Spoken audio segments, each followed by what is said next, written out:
Good evening and welcome to all our viewers in this Easter Monday broadcast. We want to wish all our Guyanese brothers and sisters who, even though with the COVID, the police was all over Georgetown, the seawalls were blocked, the national park was blocked, so no one could have gone in to celebrate the kite flying because of the seriousness of this COVID-19 pandemic. Despite that, I believe that a lot of Guyanese still had a wonderful day. It was kind of hot, not very breezy today. I met some guys on the street and I said, why your kite is not up? They said, Uncle, there is no breeze. So that is true. It was a sad day today for kite flying, even though the pandemic prevented many people from going to the seawall. But this evening, we want to thank Nohar Singh for making this platform available, and of course, Devin Bisu, our technical specialist. This evening, it is our honor and privilege to have with us no stranger to Guyana's politics, former Prime Minister, former Mayor of Georgetown, former member of the People's National Congress, leader of the Good and Green Guyana, and from all accounts, one of the few statesmen who have survived from the early days of the PDP and PNC. Mr. Green, welcome to the program tonight. Thank you very much. My pleasure. And I hope you had a wonderful day today.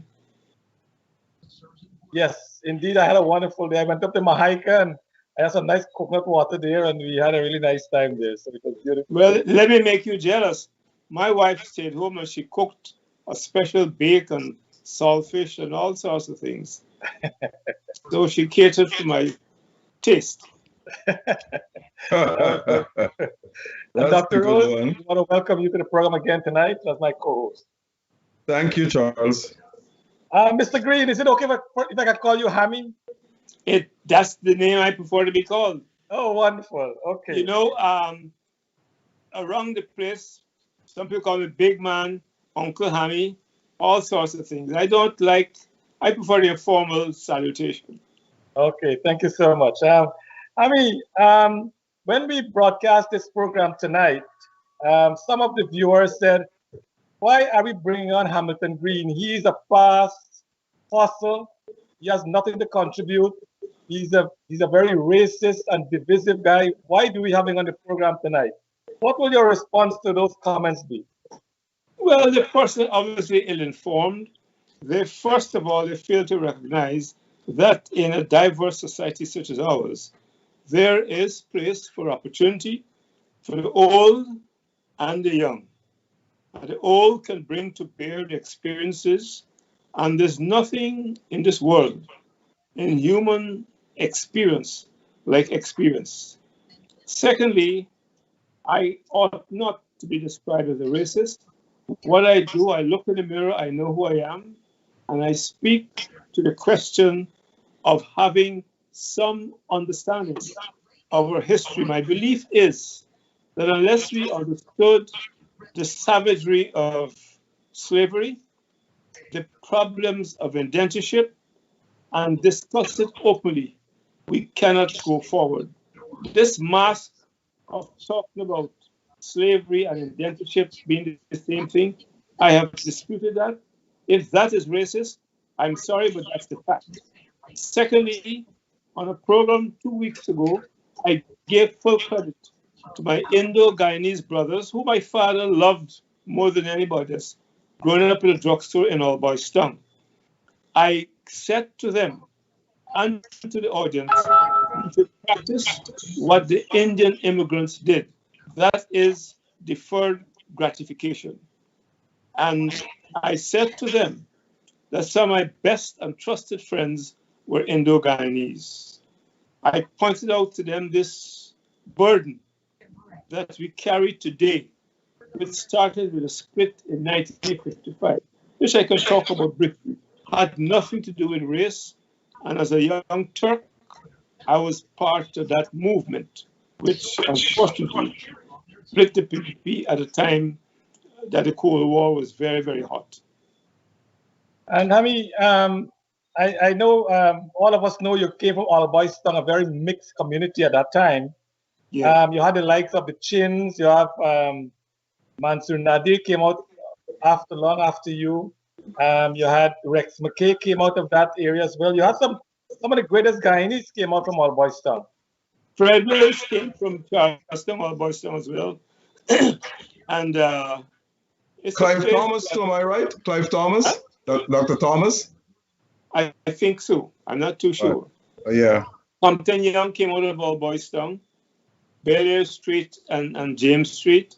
Ramsey came out of All Boys Town, where his uncle and grandfather started Dharamshala, which brought comfort to hundreds of people way back during the Second World War.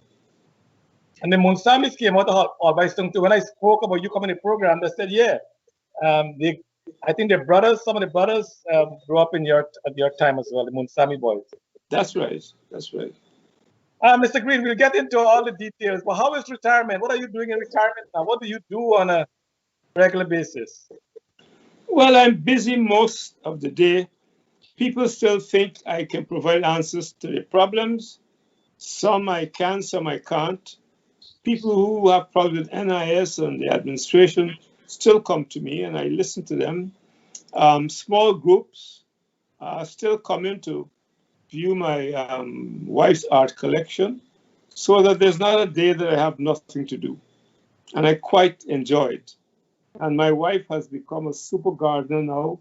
We no longer buy vegetables. And my task, or burden if you want to put it, is to water the plants in the afternoon. I have no choice. All right. So I'm kept quite busy. And my wife is also busy. We're doing a lot of community work very quietly and without a fuss. Is your wife still a practicing medical doctor? She is an esteemed medical doctor. She's not practicing at the moment, and you better ask her that question yourself. She seems quite comfortable doing work, helping young children in the community. Okay. I keep asking for this reconciliation commission that Nelson Mandela, the format of Nelson Mandela in South Africa, what he did when he became president. I know sometimes we want to speak the unadulterated truth, as we call it, but we are fearful that there can be prosecution if we say things that might affect other people. If there is a Truth and Reconciliation Commission, as an elder statesman who was there from the beginning of the PPP and the PNC kind of arrangement, would you be willing to give an actual report of what happened during your tenure? Absolutely. If we have a Truth Commission, which I think is a good thing, it needs to be ungarnished, manned by people who have no axe to grind, and people whose honor we can have faith in. But Ghana is at the stage where I think we need it, because our young people need to know the truth of the past. Only last week, someone was reading to me a report on the PPP split of 1955. It is obviously garnished and ignored the realities at that time. And of course, they accused Bonn of being ambitious. My first response is, once you get into the political arena, you are ambitious. But if used in a pejorative way, I don't agree with them. And if you have time in this program, I can take you through in a few minutes the genesis of the split in February of 1955, because people are not reporting the whole story, and perhaps those who are responding to documents they may have read either in UK, US, or locally, ignore the environment of 1955, the environment of 1954, when the British suspended the Constitution in October 1953. Burnham and Jagan left on a tour to seek support from the British, Africa, and India, and elsewhere. They came back virtually empty-handed. And to use even when they approached Clement Attlee, who said he was a socialist, leading the British Labour Party, which won the elections in 45 but lost it 5 years later. They came back empty-handed, and from all I can glean, what people said to them is to use a local term, hand in tiger mouth, party head. Chedi didn't understand that because of his deep loyalty to the communist bloc. Remember, one of his ministers sometime later said, you can fast to stop tomorrow than stop communism. That was Chedi's difficulty. As you know, I always liked Chedi. And in the 80s, before Burnham's demise, Edwin McDavid and myself tried to bring the two giants together in the interest of Guyana. But Burnham died, and Hoyt didn't relish the idea, and so that put paid to that initiative. But to come back to the split, Burnham, with his understanding of the real world, the Cold War was a terrible thing, you know.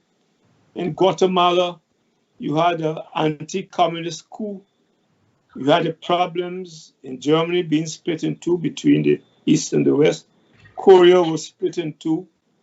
You had in the United States, President Eisenhower going to the Congress to pass a law which made it difficult for anybody in the United States to even think about communism. And the labor unions who were talking about socialism were warned that they will not be allowed to collect fees if they went down that route. So it was a rough time. And my reading is that Burnham's understanding was very clear. Walk quietly until you get independence. And that was his position. He's been accused of being supported by the West, but I don't know what evidence there is to support that. And our racial thing has also complicated matters. When the split came in 1955, February, young people don't know the top Indo-Guyanese supported Forbes Burnham. Lachman Singh became the chairman of the PPP Burnhamite, and Jainarayan Singh became the general secretary. On the other hand, some of the top Afro-Guyanese in the party supported Chedi Jagan. But some smart aleck looked at the statistics and the demography and started this nasty thing of Punjab. It was not started by the PPP, but they certainly used it to the best advantage. And I'm glad you started with a man called Daniel Prabhudas Demidin. I was present as a young man at St. Thomas's School in Ketley Street. I must have been 10 or 12 years old when he asked my father to chair the meeting because my father was popular in the area. And he broke off in Hindi. And an Indian came back to my father the next day because my father walked out and said that Demidin was telling the Indians to vote race. So it wasn't new in 1955. But it has been a burden, a curse on this country ever since. And one of the things I hope to achieve is to get our young people to treat each other not based on the color of their skin or the texture of their hair, but on the content of their character. And then we can move forward gloriously. And I mean, I know Dr. Rose wants to come in, but I want to just ask you quickly, and we want to discuss some of the things you talk about in your statement. But how prepared are you to play a meaningful role in bridging the racial divide in our country? Well, I believe a lot of people respect my experience and perhaps my age. I've already taken initiatives because I take a position, particularly with oil around, that unless the two political Goliaths sit down and talk, find out models for Venn diagram, work out an agenda, the average Guyanese will not be the main beneficiaries of this bounty of oil, because the oil giants are like another state. They are past masters at, forgive the word, manipulating political parties in small countries. Guyana's a small country, you know. We're not even a million people. On a busy day in the supermarket in New York, you have more than our population. And I've pleaded quietly to our leaders on both sides of the divide that on this question of the use of our natural resources, that better sit down and work it out, so that when they speak to Exxon, whoever's the government, they must know they're not speaking for 45% of the population. They're speaking for 99% of the population. And the oil giants will be forced to listen and give us the best deal that is possible. And that's where I stand, and I'm prepared to dedicate the remaining years of my life to achieve that coming together in the interests of posterity and succeeding generations. Dr. Rose? Yes, thanks, Charles. Thank you, Mr. Green, and welcome to the program. Thank you. At this moment, I would like to extend condolences, and Charles, you know this gentleman too, to our good friend, Dr. Kamal Doki, on the passing of his mother yesterday. Yes. Dr. Doki presently is in Guyana, and I think being a Muslim, his mother might be buried maybe later today or tomorrow. So, Dr. Doki, you have our condolences here. And Dr. Doki, also on behalf of my wife and family, our condolences. Thanks. We also lost a giant Guyanese, Colin Ming, Yeah, in an accident 2 days ago. right. Out of respect, I will address you as Mr. Green, or former Prime Minister. It doesn't matter, my friend. You have spent your adult life, Mr. Green, as a member of the PNC. Yes. You were the General Secretary for the party from 1962 to 1974. Your information is accurate. You were the fourth Prime Minister of Guyana, the longest serving mayor, 1994 to 2016. That's 24 years. 24 years of tribulation. And when you were Prime Minister, you were the only Muslim Prime Minister ever in Guyana, or head of state. Now you have Dr. Ali, and you're the only Muslim Prime Minister in the Western world after Noor Hassan Ali. Now, you have resigned as mayor, or you left the mayorship in 2016. What have you been doing since? And be specific. I've been holding court with many young and old people. I have shifted from the late 60s, 70s, and I regard myself as one who recognizes all of the prophets, and I describe myself that I believe there's one God, and that the prophets and people at different parts of the world identify their areas of comfort. So I can worship with a Muslim, a Christian, a Hindu, or anybody else, a Rasta. And that's my present position. Okay. How involved are you with the PNC today? Do you think the present leadership of the PNC is representing the party as they should and the interests of the people in Guyana? I have made it very clear, it's no secret.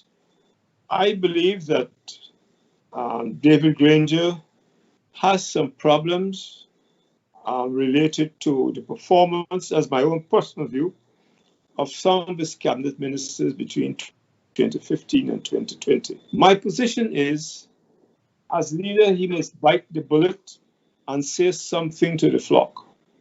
And that is my concern, because a lot of young people to whom I speak are anxious and in fact are going forward. You probably know that the Joshua district asked me to use my yard because of COVID. So every other Friday they keep meetings in my yard. where I meet young people and old people. Last Friday, we had a talk by Carl Greenidge. The one before we had by Jeffrey, not Jeffrey Thomas. Jeffrey used to be minister, and Derek Jeffrey. Yeah? And next Friday, I don't know who's on, but in between, I gave talks about the party and the fact that we need to come together to solve what is a serious national problem. Guyana cannot progress, a small country like this, in this environment of hostility, where you hear people talk of one Guyana, but it's a different story when it comes to action. Oh, okay. It has been reported time and time again that the present leader, we talk about one guy, talk about unity, but within the PNC itself, I think there is a fractious division as we speak, and this has been reported time and time again in the media, that the present leadership has ostracized Ms. Valda Lawrence, who has been an elected chairman of the party. She was not selected to be a member of parliament. What say you about that, the current situation in the PNC? Was that a good strategy to leave her out of parliament, or was it beneficial to the party? Let me answer the second question. The first, I don't think the word ostracized is appropriate in the circumstances, at least from what I know. I've spoken with Valda Lawrence. She, in fact, has organized some of the meetings held in my compound here. I have, and this should not be a secret, I have written to the leader asking him for some explanation as to why neither the leader, the chairman of the party, the general secretary, the treasurer, and I think the assistant treasurer are in parliament. I am to get some lucid response to that question. I don't think Valda Lawrence was ostracized. She has her own difficulties, her own fears, and I'm still optimistic from what I've heard from some young people. You know, on the other hand, the average age of parliamentarians is 42, which is a sign in the good direction. I have cautioned the young parliamentarians who had an engagement with me that they must not believe that they have a sense of entitlement. They've got to work. They've got to work as we did in the 60s in difficult circumstances. So that I don't have answered your question, but I don't think the word ostracize is an appropriate word to use in the circle, at least from what I know. Okay. Now, the PNC has been in opposition for 23 years, from 1992 until 2015. On the APNU, it regained power, only to lose it 5 years later. Given that the PNC is in opposition at this stage, what does the future hold for the party in 2025 and beyond? Well, you know, do you think it stands a chance of regaining power in 2025? Oh, absolutely. A lot depends on what the PP, of course, does in government. A lot depends on how much the young party activists work. And from what I've heard, they are willing. They've started very quietly. I've said to the group, if they would listen to me, the next election campaign, we don't want any big rallies. We want to do what we did in the late 50s and 60s. Go to the people in their environment. Find those ladies, those women who have got several children, fathers missing. Give them some comfort. Organize community things so that they can get some sort of livelihood. That is the advice I've given, and I believe it is being followed. And over to you, Charles. Go ahead. They're very zealous, very able, but it takes time. I was in Buxton last week. I met some young men, and some from a church, and they're willing to work. They need, I must admit, they need a little coordinated leadership. And that is something that concerns me. Well, I mean, it's not our problem. We go to the villages during election time and we promise the people that we'll give them some goodies. And when you get into office, they don't get any of it. So why would they believe what you're telling them or what the people is going to tell them? Well, that holds good for all political groups. Once you get into office, your time is not what it was when you're out in the hustings. And a lot has to do with how you can manage your time, how much cooperation you have from your family members. There are not a lot of people left who had the ability and support of a wife and family as a person like myself had. There was one time people would call me at 6 o'clock and say, Chief, the boys said it's the best time to catch you. You know, when I was Prime Minister, I saw members of the public until midnight one day, one Friday afternoon. Now, whether the young political aspirants are prepared to make that kind of sacrifice is imponderable, and I'm persuading them whenever I can that this next period requires sacrifice, dedication, and so that they can regain, in some cases, the confidence and love of our supporters. I'm glad you mentioned the prime minister position. As a matter of fact, I recall my wife used to work with you, when you were at Parliament Building, when you were prime minister, and she recalled you having green suit, green shoe, your birthday, you have green cake and all these things. Everything was great. You mentioned the Punjab started with a gentleman named by who you said? Daniel Fabulas Debiden. Debiden. Okay. So after the Second World War. So out of that came this racial divide between the Indian and the Africans. How entrenched was the leadership of the PNC in perpetuating that division of our people? I don't think the PNC perpetuated that. Again, that's strong language. What we faced after the split, in spite of the fact that the top Indo-Guyanese came out on Burnham's side, is the reality of our colonial experience. Remember when the indentured laborers came, and not for the Chinese or the Portuguese now, they were housed in separate communities. Remember that because of their presence, some of the Africans felt that they were like scab labor. They were being denied an opportunity to bargain for the labor after slavery. So there was always that tension. The other thing is that you had a religious thing. The majority of Indians who came were Hindus. And remember, thanks to the plantocracy, the majority of freed manumitted Africans were Christian. Now, it's a matter that is very delicate. And as you know, there's a substantial gulf between the philosophy of Hindu and that of Christians. Islam is near to Christianity in that respect. And there are a few Indo-Guyanese who are Muslims. In fact, as a boy, the Indo-Guyanese who were Muslims were very offended when you call them Fulaman.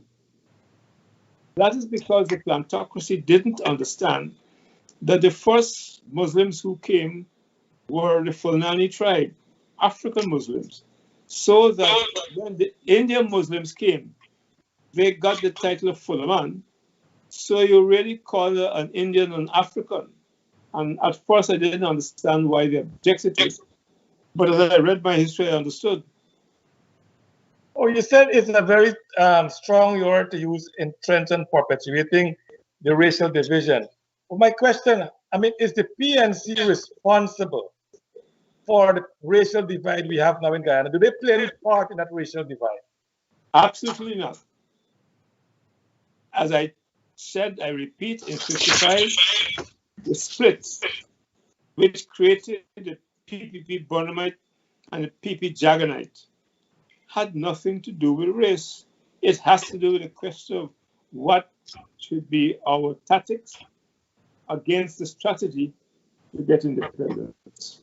And that will take a long time to explain, because Burnham's position was, let us go easy on this rhetoric about communism, and let us, as his favorite tune is, be a bridge in troubled water so we can achieve our independence. And as you know, Burnham played a very, very sensible game international level, because he realized what was happening. As we were approaching independence in 1966, Nkrumah, who was one of the founders of the non-aligned movement, was on his way to settle the problems in Vietnam. The Americans organized a ceasefire to facilitate Nkrumah's presence. When he was in China, the boys organized a coup in 1966. So that Burnham always understood the machinations of the superpowers, and I think with great dexterity, call it what you will, was able to survive, as I said. Hami, I was born in the 60s, so I don't know about the racial tension that took place in 64. So what caused that racial debate? If the PNC had nothing to do with it, why do we have this big racial problem in Guyana today? Well, first of all, who beat the drum of Apanjat? I try to avoid any particular social or political group. But it is clear, when you look at the figures then and now, that Indo-Guyanese constituted a majority. It made no sense for the PNC leadership to enhance racial tension. It couldn't benefit us in the polls. It's only people could have benefited from that. And here, I'm not accusing anybody of anything. I'm saying that the PNC had no interest in beating the race drum. In fact, from my tenure as General Secretary, I know we did all things possible to encourage our Indo and Portuguese brothers to come under the banner of the PNC, because we thought we ought offer a moderate program in the context of a very stressful world, particularly the Cold War. And remember that when the oil crisis came, it was Burnham who reached out to farmers to produce. The other people, as we heard in this last campaign from a certain Portuguese gentleman, to say to their supporters, don't plant. Implication was clear that was racist. But as I said, we in the PNC had no interest in fanning the flames of race.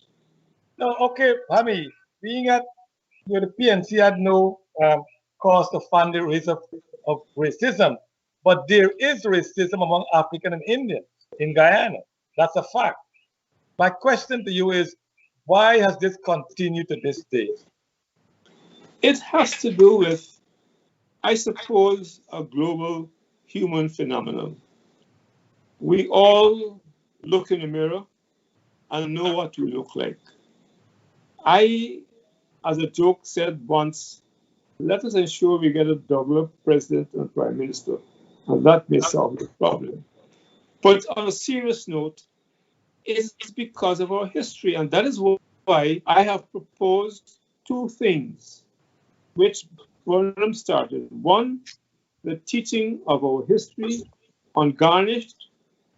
Secondly, to have a national service where you bring young men and women from the Northwest, from the Quarantine, from the Rupununi, from the urban centers, from the rivers, in a controlled environment, so that first they know more of each other and dispel the old prejudices which they may have picked up from Georgetown, the Quarantine, Mabaruma, where have you. We all grew up with prejudices. My present spouse is a mixture. And she would tell the problems they had in the families. You know, the Indo ones call the black ones crap one, vice versa. This has always been with us, has nothing to do with the PNC. It's part of our legacy. And you find this in other parts of the world. Uh, Everywhere. Look what happened. British India split not so much on race, but on religion, but it's the same difference of human beings.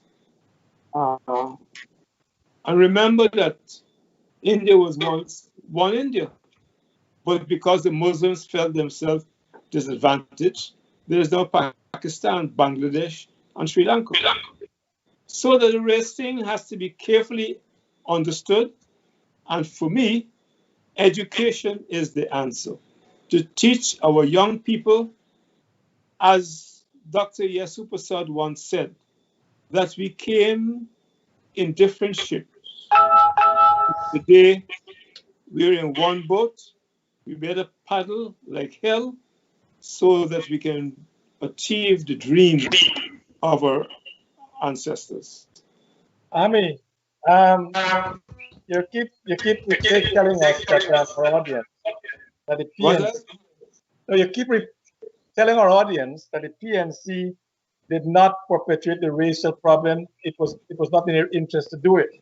But from 1964, from that election when Barnum became prime minister, premier, until his death in 1985, and then with Mr. Hoyt becoming president until 1992, most of the jobs in the government sector was given largely to Guyanese of African descent.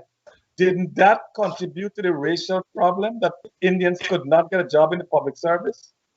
Well, let me answer by saying two things. One, there is no evidence that PNC gave jobs to Afro-Guyanese. I was general secretary at the time, and I remember young men come from West Demerara. If there were vacancies, we tried to help them get those vacancies. Secondly, traditionally, and we must learn from the Moyne Commission, way back in the early parts of the 20th century, Indo-Guyanese shied away from the public sector. They preferred to, wisely so, to stay and plant. Even when you had the ICJ and they reduced the qualifications in terms of height and size so as to allow Indo-Guyanese to get into the security forces, there was no influx of Indo-Guyanese. Even when the 23 years of PP rule, the average Indo-Guyanese boy and girl shied away from the regimen of the disciplined services. I attended Queen's College in the early days, and I was a member of the Cadet Corps, where we had an English captain who taught us the art of shooting and so. And I was in the Boy Scouts. And we couldn't get, even then, Indian boys to join the Cadet Corps and the Boy Scouts. When we played football, today, we could get Indian boys playing football, boxing. So every ethnic group has its own proclivities and preferences that has nothing to do with prejudice or anybody keeping them out. So that unless you understand the culture of certain groups, why it is that, is it because of the Anglo-Saxon teaching and the fact that after slavery, it was the manumitted Africans who took to the British form of education. They themselves educated the early Indians. And we must understand, look, let me give another example. Look around. When you hear Hamilton, Green, Jennifer, George, Jack, you know you're talking about an Afro-Guyanese. We don't even carry the labels of our ancestors in Africa. When you hear Sujnarain, Prasad, Singh, you know it's an Indo-Guyanese. When you hear Chonkiling, Wong, Fong, you know, the Chinese. When you hear the Costa, the Silva, you know, the Portuguese. So that this thing is much deeper than the casual observer will want to imagine. And the answer is to educate each other, teach us of our own history, so that we understand from whence we came and we work together in this boat that we're in today. And we can do it provided that some of our political gurus still don't have an interest in this polarization, which has suffocated this country for so many years. And I mean, I don't want to regurgitate what you said there, but before I left Guyana, I was director of finance at the Georgetown Hospital. And what I learned there was that the permanent secretary could have employed people below a certain category of workers, whether they're maids, they're telephonists, and receptionists, and so on. And they would employ them, the PS would employ them, and then as they come into the ministry or the corporation, they go into clerical position, which have come through public service ministry or commission. So what I'm saying, I have experienced it, and I think if you talk to thousands of Guyanese of Indian origin, they will tell you what Hami is saying now is not true, because a lot of Indians were denied public service job only because they were Indians, and they were qualified to get there, but they could not get there because the PS was employing people below the public service ministry category, and these persons, they come in, they were given clerical job. What do you say about that? Well, I've heard this many, many moons ago. On each occasion, I've requested the persons making that observation to provide the evidence. Because in Ghana, every story has 2 or 3 sides. There may have been other factors which could have led to that condition. Look, you talk about employment people. The person in charge of the labor exchange, certainly when I was at the center of things, was an Indo-Guyanese, Frank Osborne. You know, so that in those days, Balam Ragabir was an Indo-Guyanese. He rose to the position of Commissioner of Police. Joe Singh was commander. So that we have the proclivities, and these acquisitions are quite easy to be made. And I ask those persons, present the evidence. Bring to me the evidence in 1970 that John Jones and Suwango Singh came for the same job, and Jones got it only on the basis that he was Afro-Black. Bring me that evidence, and I will look at it. You speak to Indo-Guyanese who were part of national service, and they're telling you the fantastic experience they've had being there to learn more of each other and be able to understand what we meant by one people, one nation, one destiny. Well, I mean, you know, again, easy to accuse people of all sorts of things.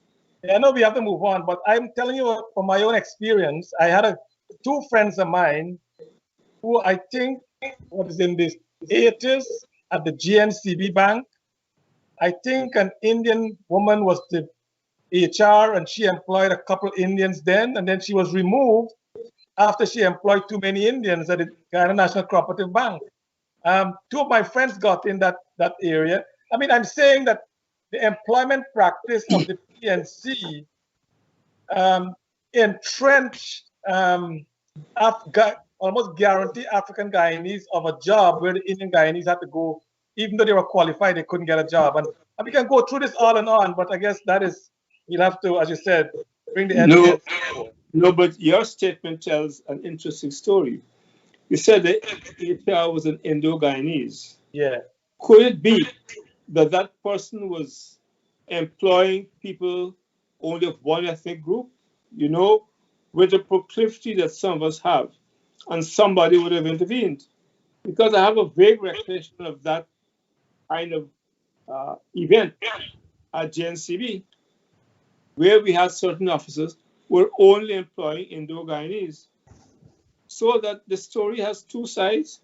In Ghana, you got to get 2 sides to get that third side, which is the whole story. But then she was removed because I think, as I said, she might have employed too many Indians according to the powers at that time who was controlling GNCB. Well, if she was behaving in a manner that is inappropriate, removing her is nothing new. Look what's happened today, what happened yesterday. You know, you've got to save the tribe. All right. Dr. Rosen. But I want you to direct your attention to the remarks I made earlier, which is to the fact that in our complex society, based on your ethnic background, you have certain preferences. I gave the example of my own school days. Cadets, scouts, you couldn't get Indian boys to join. They want a whole gun. They don't want to go to camp where they're away from the parents for several weeks. Football. I don't think in my football team at Queens we had any Indian boys playing football. I had many Indian friends.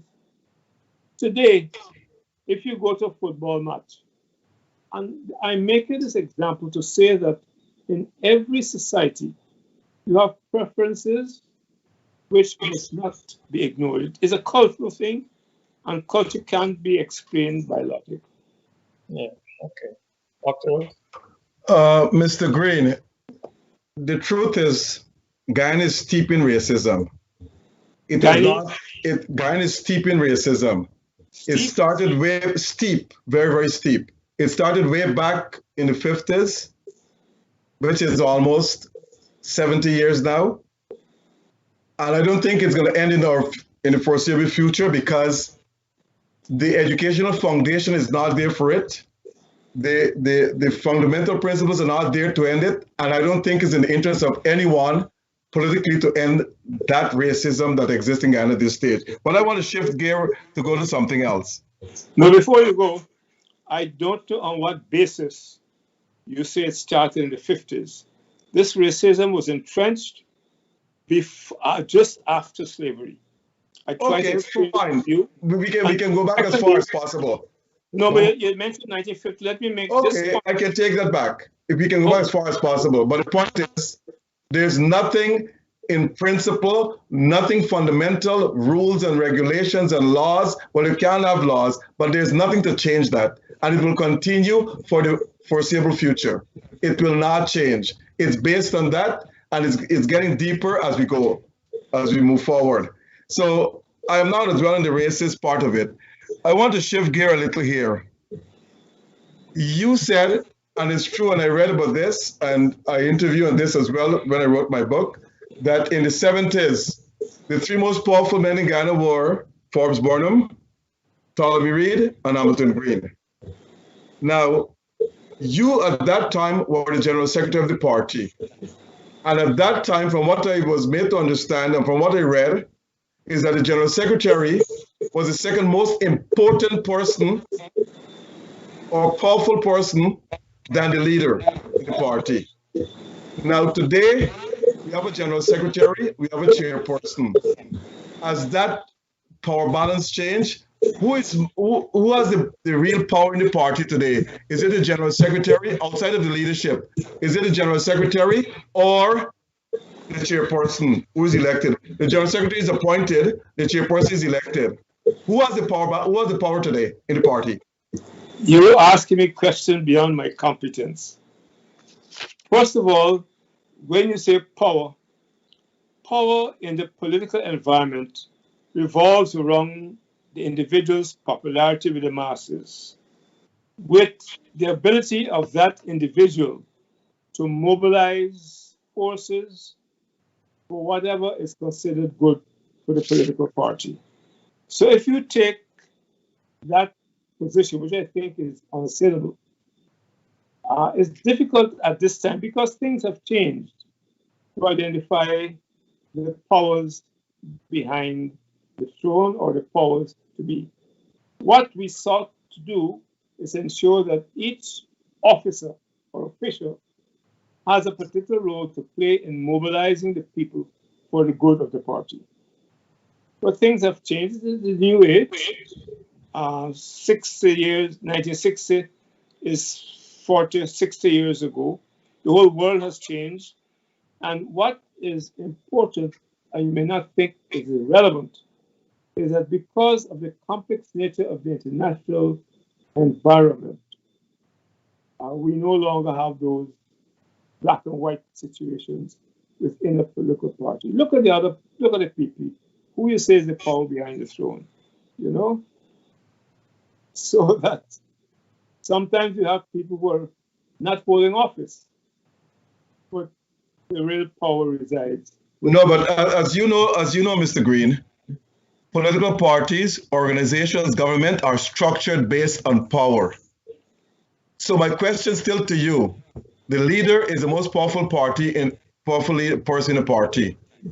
In the PNC today, who is the most powerful? Amnali, second powerful, Amnali or Valda Lawrence?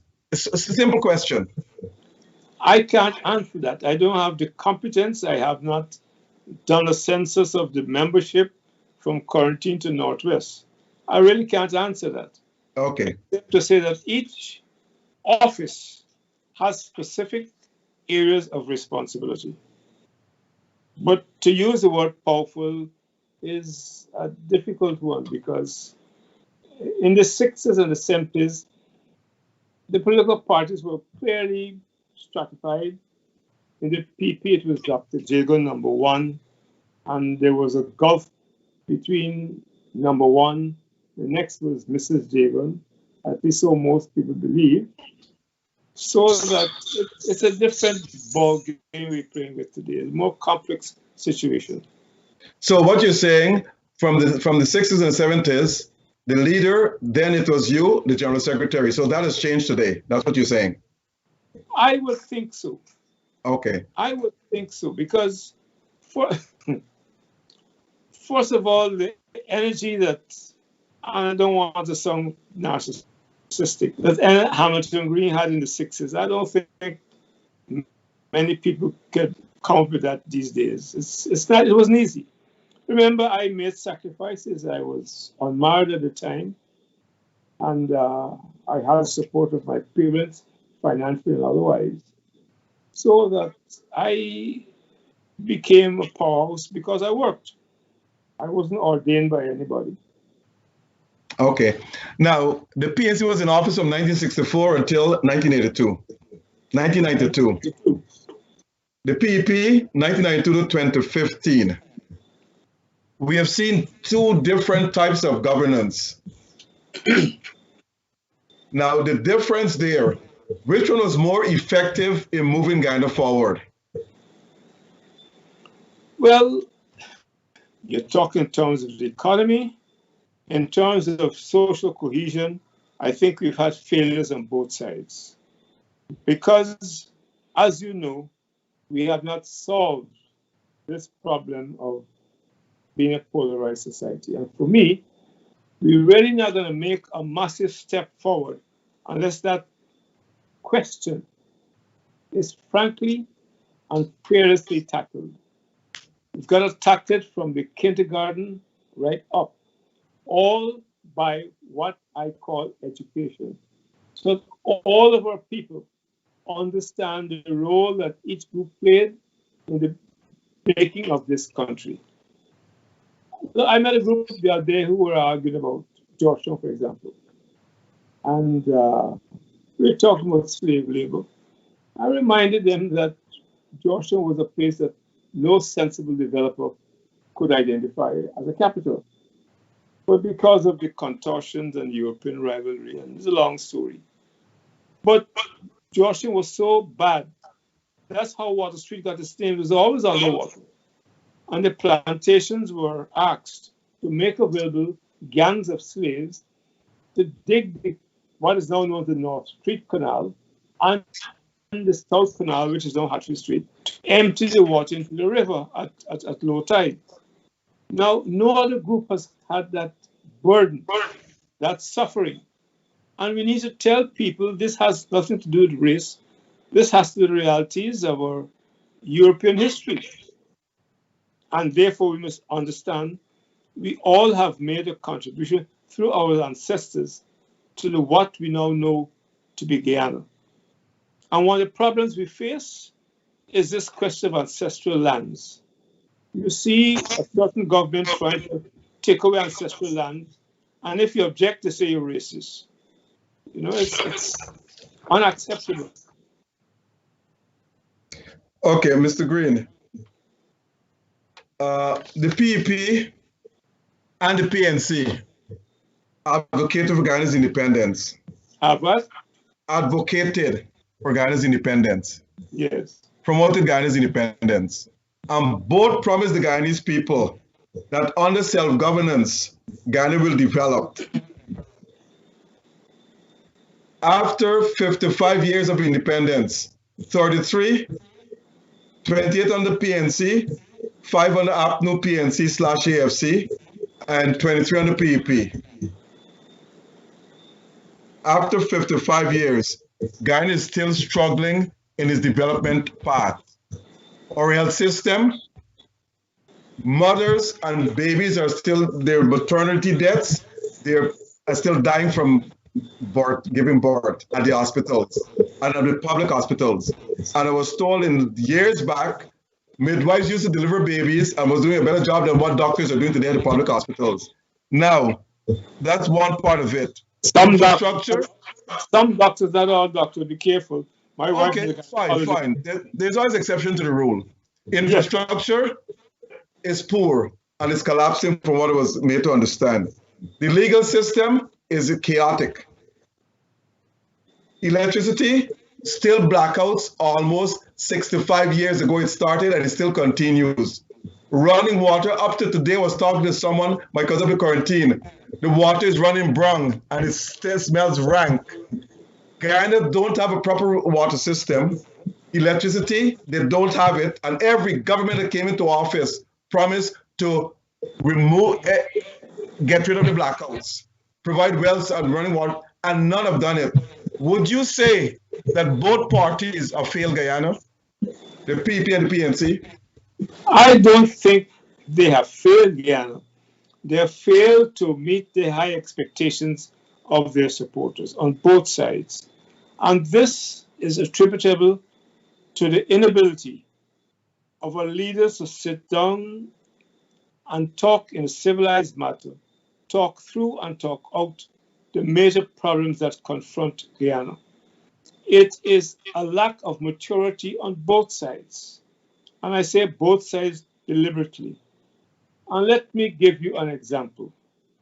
When Bonham started the Feed Clothing House project, the PP objected. When we got a market for our sugar, they called a strike, so we couldn't supply during the oil crisis. When you have problems in other parts of the country, the immediate response, it is a political matter. And the reason why our security forces seem to be failing us is because the impression one gets that they're under the direction of a political entity, which is not acceptable. We need to get a public service that is highly professional and is removed from the machinations of any political party. That is something that a lot of us are proposing. And if that happens, it means some of the problems you talked about, like water and so, will be corrected because you'll have in charge professionals. And not when one party loses, those professionals are cashiered, which is what is happening. Part of the PEP. Gentlemen, Doc, when we come back, we need to take a commercial break. Okay. We'll continue discussion when we come back. Okay. Mr. Green, thank you so much for staying on with us, to our audience. We'll be back in 1 minute after this. Allfromonesupplier.com has all your grocery needs, plus all of your West Indian items. Purchase all your groceries and all your West Indian items from one place and get free delivery to your homes and free shipping. Allfromonesupplier.com has free deliveries locally in New York and free shipping to all U.S. states. Our shoppers choose the best items, packaged nicely, and delivered to your home. We have all your grocery needs and all your West Indian items, a one-stop shop. So place all your orders on allforonesupplier.com or call 718-551-3292. That's online at allfromonesupplier.com or call 718-551-3292. Get all your groceries and all your West Indian items from allfromonesupplier.com with free deliveries and free shipping to all U.S. states. Travelspan offers all airlines, such as American, Caribbean, and JetBlue. So let Travelspan compare all airlines and offer you the best fare. Call Travelspan at 718-845-0437 for the lowest deals between New York, Miami, and Guyana. That's Travelspan at 718-845-0437. Call Travelspan in New York at 718-845-0437, Georgetown at 227-1701, or Berbice at 337-4287. In New York, 718-845-0437, Georgetown 227-1701, or Berbice 337-4287, and West Coast Demerara at 269-0140. Let Travelspan book you the best deals for you and your families.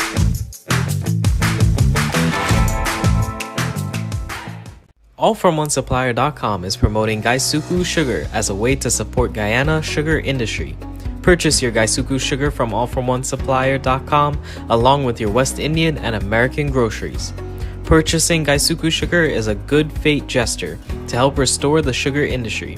AllFromOneSupplier.com has free shipping and delivery, and we ship to all states and free deliveries in New York. Log on to allfromonesupplier.com or call 718-551-3292. That's allfromonesupplier.com or 718-551-3292. Welcome back, audience. We have with us His Worship, the former mayor of Georgetown, former prime minister, leader of the GGG, former member of the People's National Congress, and now a retiree. Sorry? All the kids call me Uncle Hammy. All the kids calling Uncle Hammy. I like that. Okay. I know we were discussing, Dr. Rose, you were discussing the economic development of Guyana, but Hammy, I want to say this. I don't think we put this into perspective. Our population is stretched from Crabwood Creek all the way down to Charity along a small strip of land. It is impossible for any government, whether it's the PNC or the PVP, to supply that small population with all the resources they need, whether it's light or water or drainage or whatever, when we concentrate along a small strip of land. And I don't think our politicians have understood that. Look at Trinidad, they got more population than us, but still they're concentrated in communities. Jamaica, the same thing. Barbados, of course, they're small. But if our population was concentrated in areas, like what Bucharest did in the scheme, then you can provide all the resources at a much cheaper price. But when we have to, you go to Blackbush Polder, from Yakasari to the other end of it, a long stretch of road, houses are many, many feet apart, but yet you have to run pipes to connect all the homes. It is really, really impossible and very expensive. So unless our leaders can determine that, hey, let us set up housing communities, set up all the infrastructure in those communities, it will be much cheaper and much more economical. What do you have to say? You're absolutely correct. The problem is, I go back to my mantra, education. Knowledge is power. The trouble is, when there's no electricity and the PP is in office, the coalition blames the people, and vice versa. So you have to get out of this puerile business of blaming the other man, ignoring the realities that you talked about a moment ago. Guyana coastline is below sea level. And that I remember the argument Bonham had with the British when we got independence. Bonham said, look, you fix part of the coastline before we raise that flag. We didn't want to do it. The governor's house was a state of disrepair, the worst in the Commonwealth, all because we regarded Guyana as a place of last resort. So that I'm not blaming the British. They did what they had to do. What we need to educate our people as to the challenges that come with developing 3,000 square miles with less than 1 million people. And the problem is our mineral resources have been given away to aliens. And I've written about this to my own coalition government saying, look, suspend some of these licenses. Those fellows are taking the gold out and they don't care. They have no love for you and I. But, you know, people are afraid to act condemningly. Before that, come on, Hami, how involved were you with the rigging of elections in Guyana? Well, you asked a question, which we asked the man, when did you stop beating your wife? You're assuming I know about rigging of elections in Guyana. Okay, did you rig the election in Guyana? Yeah? Did you rig an election in Guyana? No, I don't rig elections. Were you involved in rigging the election? No, not at all. We make optimum use of the regulations which existed, one of which was a very fluid system of proxies. A lot of people came and said, look, we don't want to go to a polling place because of fear of being identified by our kith and kin. We will give you a proxy. I don't know that is rigging, that is making optimum use of regulations as they exist. This last election had all the ingredients for rigging because we went forth with, a list that is bloated, and elections are not for Sisters of Mercy. So I don't know, but I imagine both sides tried the thing. Call that rigging if you want, I don't know. Hami, you're a senior statesman, and again, you will have to tell us the truth. We won't know all the details. So you're telling us from 1964 to 1985, there was no rigging of election. Is that what you're telling us? I don't use the word rigging. I said we made optimum use of existing regulations. I said that before, and I'll say it again. Rigging is a system where you set out to disenfranchise people. Have you seen it in other parts of the world? We call voter suppression, where you take people's names off the list. In 1992, you called rigging. You've heard the story umpteen times. Myself and my wife went to Lodge Community Center to vote. 3 persons approached me. They could not vote because their names were not on the list.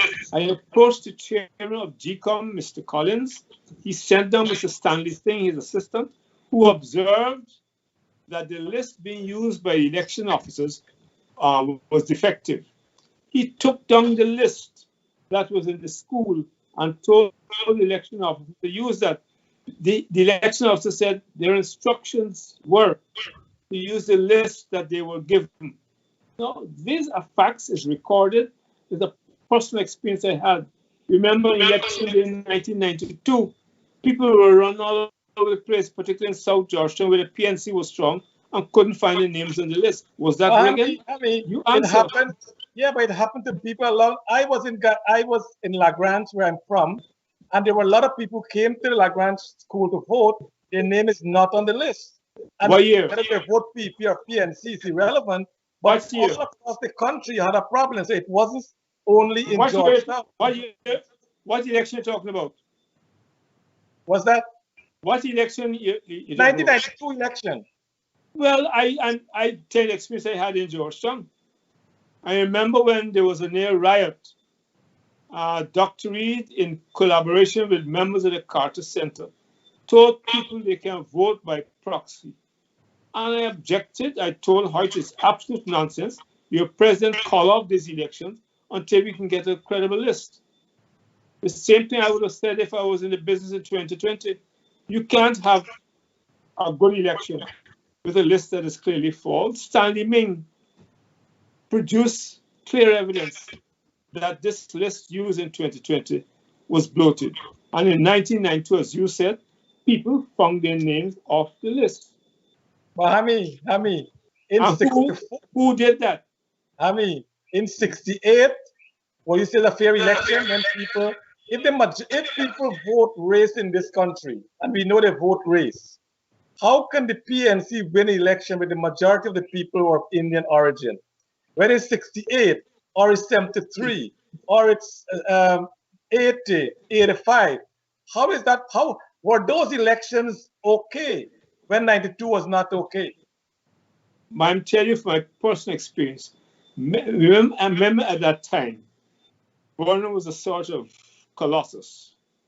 Many Indo-Guyanese, particularly in some of the rural communities, did not want, I repeat what I said 10 minutes ago, to be seen going to the polls, and they preferred to give their proxies to other people.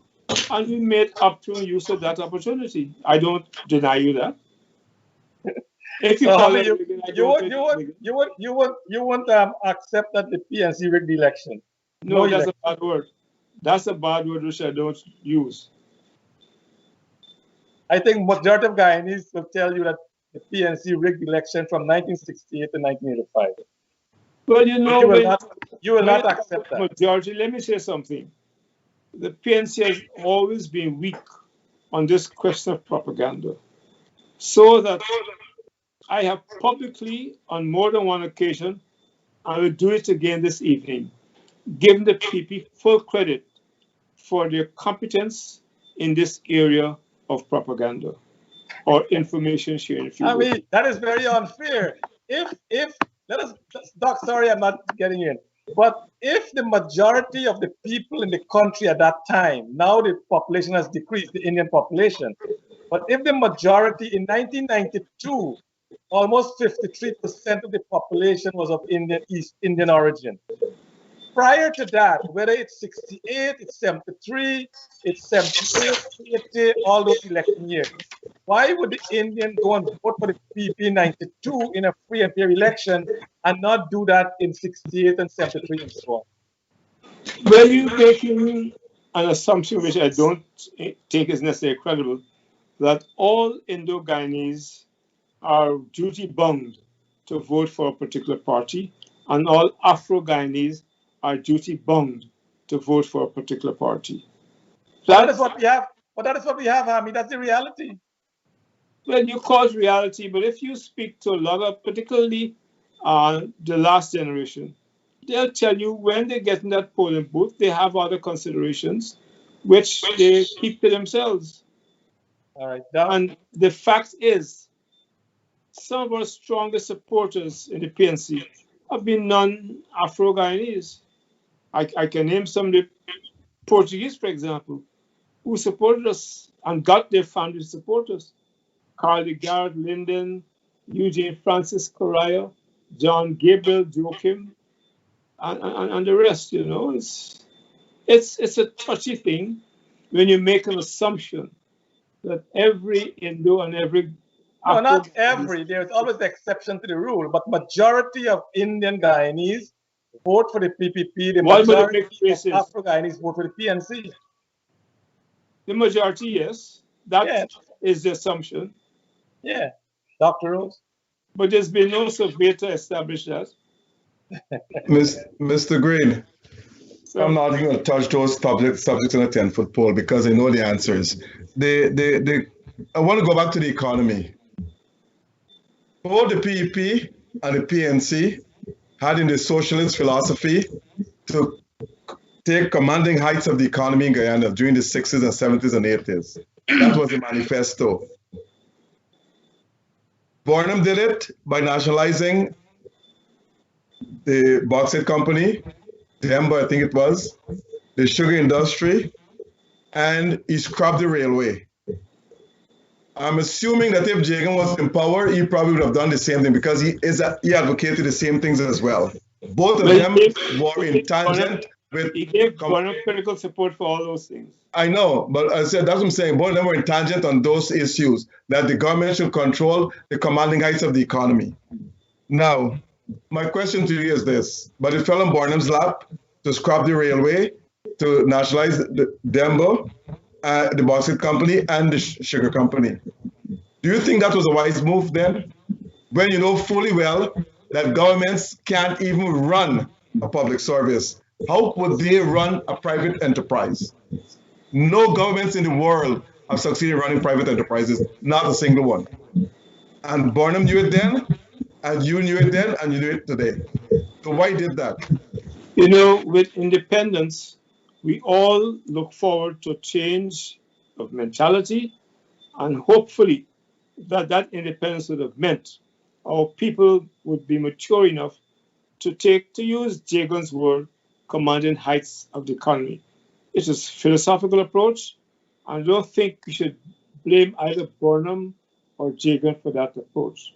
It had to do with the zeal for independence until to link ourselves totally from the apron strings of the erstwhile master. On the railway, I don't think it is fair to say it turned out to be a mistake. But remember, Burnham had started a massive program, particularly along the coast, of coastal roads, and the railway was a loss situation. So what he said is that if you have an effective road network, and the railway only caters for the coast, if you have a massive road network and trucks were coming in, why keep a railway which was a burden on the taxpayer? It turned out, because of the oil crisis and other circumstances, to be a monumental mistake. But at the time the decision was made, I don't think it can be considered a bad decision. It took into account the excellent circumstances and the idea to make our road network good. Look, when the railroads were running on the West Emerald, there are two strips of concrete. And when the rain was falling, you fall off those two strips. How do you get a tractor to move you out? What Burnham did immediately after independence was to set about doing the Georgetown, Rosignol Road, Braden Hoop, Rico Road, and started on the Estero Road. The country road was upgraded, and toll stations were put in. The Linden Highway was constructed. To get to Linden, you had to spend almost an entire day on a boat called the Irish Car or a launch, which was blown up in 1964, but that's another matter. So that I don't think Burnham should be held culpable for what turned out to be a mistake. At the time, it was a sensible, rational decision. Now, okay, you didn't answer the bauxite and the sugar, but I'll move on from that. No, bauxite was straightforward. We wanted to expand our chest muscles. We want to show we truly independent and not to be at the behest of the old superpower, which is a position which people take in the spirit of independence. And remember that bauxite and sugar was used to suffocate the movement of our own people in many ways. And when sugar came, unfortunately, what I'm about to say hasn't changed. We were the producers of only raw sugar. And Burnham tried to change that, but he faced the reality of a very powerful international community. And then when the oil crisis came, that complicated matters. And Jagan himself offered what he termed critical support for the nationalization of bauxite and sugar. Mr. Green, all the political leaders, you, Burnham, Jagan, all of them were smart people. And you all ought to know that independence does not, no country can be truly independent. Countries are interdependent on each other. So when you're going to take control of the bauxite company and the sugar belt, you're moving into the private sector. And you should know that the commercial world or the capitalist world will not allow that. But that said, I'm going to move on from that. Now, how much do you believe in democracy? How much do you believe in democracy? Well, democracy, my friend, happens to be one of those chameleon words that mean different things to people. So you can't pose that question to me. All I can say is I believe in the rights of the ordinary people to take part in the government that should govern the country, and that the rights of the individual should be enshrined in the law and protected by the security forces and the judiciary. Democracy is a word that no intelligent person, I think I am, would seek to say what it is. We have come out of the United Kingdom. They practiced democracy but held my ancestors as slaves. In the United States in 1776, they got their independence from Britain. Well, they took it in a revolution, sort of. And they said, we hold these truths to be self-evident. It took years after Martin Luther King and others to even get black people to vote. But they are supposed to be the bastion of democracy. So that's a trick question which I will not answer except for the comments I just made.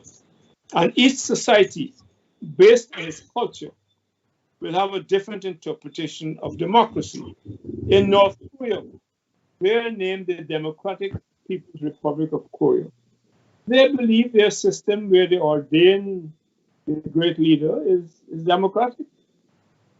When in the old British days, you had to go to the white people's back step to deliver. You couldn't go to the front step. That was democracy in practice. So that, as I said, it's a chameleon word that means different things to different people. So if you rephrase it, I may essay an answer. I ask you the question to say this. Guyana signed the United Nations Charter on Democratic Principles and Rights of the People. And one of those fundamental rights of democracy is to have people give you a chance to exercise their voting rights during elections time. Universal suffrage, which you know. That is a signatory to that of the United Nations. There's a break in transmission. Repeat what you just said. I'm saying United Nations Charter on the democracy and the rights of the people state clearly that one of the fundamental rights of democracy is for people, to have the right to vote for the party of their choice. And Guyana is a signatory to that at the United Nations. Now, I say this to ask you this question. You, sometime last year, May or June, you broke your silence from the election saga and said President Granger should be sworn in. When you knew fully well the votes have been counted and recounted, and the PP had won the election. So were you respecting the fundamental rights of the United Nations Charter that your party signed to say, well, the people should vote for the party of their choice? There's nothing on record which said I said Granger should be sworn. And what I said, there were difficulties and we need to have this properly explained. I repeat my old position. Any election which proceeds with an imperfect list opens the floodgates. And that has been my position all through. I objected very strongly to having elections with a bloated list. The figures were there. Stanley Ming produced them.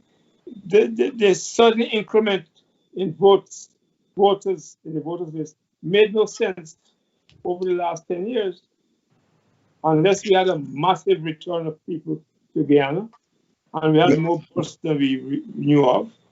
Mr. Green, that would be my position. If I could quote you, you said that you haven't seen Mingo did anything wrong, and President Granger should be sworn in as the next president of the United States. Of the United States? Those were your statements. Of the United States, you said? Of Guyana, sorry. Well, the United States gives us an exciting example of what happens in a democracy. I say no more. Okay, I want to touch on something you said earlier, which is important. You said in the 1980s, you were negotiating with the PEP when Burnham was alive to have a unity party between the two major parties. And when Hoyt came in, he knocked that down. Where was that? Was there any progress made? And why did President Hoyt didn't want that, a unity between the two parties? I can't answer for Hoyt. He is in the grave. What I know, Hoyt took a strong objection to the idea of finer modus vivendi between the two parties. At that time, it was the two leaders, Elder McDavid and I, had secret talks with Jagan. In fact, after Bonham's demise, Joey Jagan, and Joey's alive, he can attest to what I'm about to say, brought Church to my house here in Lodge, and the idea was to begin talks informally so that we can reach the stage where I might be able to persuade Hoyt to listen. But Hoyt had a strange, almost hatred for Dr. Jagan, which I didn't share. I liked Teddy. I didn't agree with his political position, and therefore we got on very well. And I tried to resuscitate those talks, but as I said, the joke is, one security man came to me next day and said, President Hoyt heard of Jagan's visit, and same was keep your eyes on me. Not knowing, I found the job with him. My last question to you is this. It was generally known that Hoyt was called Desmond Prasad in Guyana. But what a lot of people did not know is that you give him that name. Why? Me? I never gave him that name. No, this is what has been written, that you call him Desmond Prasad. No, that's not true. The people call him Desmond Prasad. I don't recall initiating that nomenclature for Hoyt. So, here again, you have these false statements that go wrong. I'm not the initiator of Desmond Prasad. I heard it myself from outside sources. Whether it was justified or not is another matter. Mr. Green, you're messing with me, No, look, you're messing with me. At this stage of my career, I have no reason to fudge. I did not name Desmond Prasad. And in fact, is the first commentator that has said that to me. Okay. So I plead not guilty. Before Charles coming to close the program. Let me tell you something. If I did so, with pride, I'd say yes, I gave him that name, but I didn't. Okay. Now, you've been at the center of Guyana politics from day one. And my question to you is this. I can tell you're full of history. You got a full sense of the historical knowledge of Guyana. Are you documenting these things for future generations? Are you writing your memoirs? I know you said your wife and you're working on it, but how far are you in this? Because these things are supposed to get to the people so that they can know and the future generations can read about Guyana's history and move forward. I think it's very important, and my wife was in earshot. I've asked her to help me with this project. There's so much I want to write about, both at the personal level and the political level. But as I said, I've started. I've assembled some information. I had a friend came in here last week to go through some photographs to jog my memory. But I think seriously, I don't want to sound narcissistic again. Our young people need some document that will help them understand the vagaries of life itself, what constitutes Guyana, and the fact that should compel them, I use the word compel deliberately, to live our dream of one people.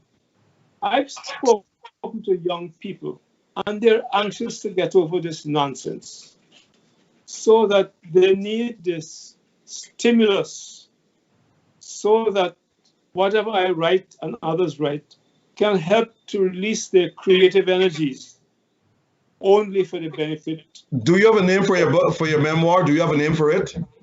Not yet.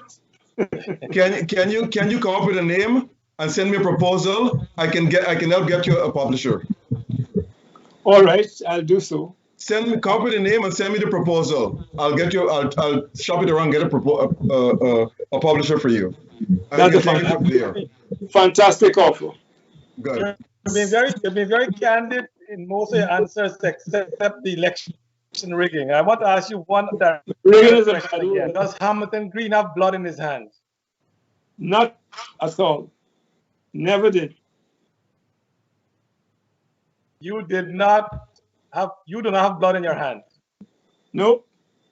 Charles, what do you mean by blood in your hands? Well, for for those who have died under your watch that people talk about, like Shirley Field Ridley, the former minister of Charles, don't go Education, there. Charles, back off on that. Minister Don't go there. Speaker, No, but listen, look, I Walter am not Rodney. afraid. I have said to people, if necessary, I take a polygraph test. I know nothing of those deaths, absolutely nothing. But you know, the problem is, at that time, I was considered a big thing. So anything that happens, Green or Burnham or something like that. But I know nothing of those deaths.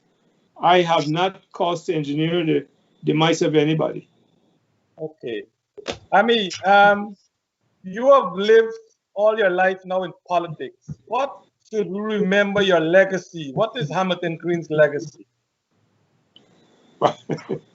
That's a hard question. My legacy should be that I always try to help the small man and to give him the bunk, so to speak, to make the top of the ladder his aim and his creation. And as I repeat a phrase, to do what I can, even in my evening days, to help our anxious young people to release their creativity so that they are not stultified either by the political environment or any other conditions. Our young people need to be liberated, but that will require education, knowledge, and an understanding of this country. If I had my way, I'll reintroduce national service tomorrow morning. Okay. Mr. Green, it has been a great pleasure to have you on our program tonight. We didn't touch the City Council, but time has run out on us, and maybe sometime in the future we'll have you again. By the time your book is published, Dr. Rose will get it published for you, and we can have you back on the program to promote that book that will tell us a lot of our history here in Guyana. Well, you better have a program on City Hall because I think they're sliding. I know we had mayor last week, and he have a lot of problems. Apparently, he have no authority to do anything in City Hall. Is that the case? Well, I know if he has no authority. The trouble is that he's got some fractious officers and councillors. And this last thing with Memor's Mall, I don't understand at all. I don't want to say what he and others have said to me. The impression they gave me is that they were not the architects of that nonsense of giving open space for the parking of cars and vehicles. And those who were in the council before will know this matter came before me when I was mayor, and I said, no way. Merman's Mall was dedicated as a public open space for cultural purposes and no other purpose. And parking of vehicles could not be cultural. But again, some people don't want to learn from the past. And so we continue stumbling and making great mistakes, which is what happened in that case. All right, thank you. Dr. Rose, in closing. Mr. Green, you should advocate for two statues, one for Burnham, one for Jagan, to be placed at Independence Square, where not Independence Square, National Park, where the flag Union Jack was lowered, and what Guyana flag is called? Golden Arrowhead. Golden Arrowhead was raised. We should have both Burnham and Jagan pictures, not pictures. Statues. I would support that. Statue. As I said during this interview, I like Chetty, understood his problem. Chetty's probably didn't understand or interpret the vagaries, the challenges, and the dangers of the Cold War, of which he was a part. Okay, Mr. Green, anything in closing? We gotta go now. It's program time. Is there anything you want to say in closing? No, let us pray and hope for the best. I'm hoping that programs such as this one should be aired oftener. Other persons should be invited to come and express their views so that we bequeath to our younger generation a knowledge of this country without which they are unlikely to find harmony and cohesion. The basic problem is we still live in ignorance in our various villages and communities of each other. And if that is corrected, I am extremely optimistic that the young Indo-Afro-Douglo Guyanese will hold hands and take us to glory in the Corporate Republic of Guyana. Thank you, sir. Thank you very much. Mr. Prime Minister, Mr. Mayor, and everything else that you were. We want to thank you so much for being our guest tonight. Also, he was a vice president too. That's right. Yeah. Yeah. And people forget I brought the Transport and Harbors Department clerical section into prominence when I got overtime for the fellas there for the first time. Okay, good. Right. Again, Thank you, Mr. Green. I want to thank you so much for joining us this evening, to Noir Singh and to Devin, to you, Dr. Rose, and to you, Mr. Green. We want to wish you all the best, and God bless our great nation of Guyana. Thank you so much. Thank you. And may I, before I choose to do all the necessary things so that I can be in the program. Her name is Jennifer, am I right? Well, Dr. Jennifer Veronica Basdale Green. Basdale, okay. Say hi to her from me. I certainly will. Take care. All the best.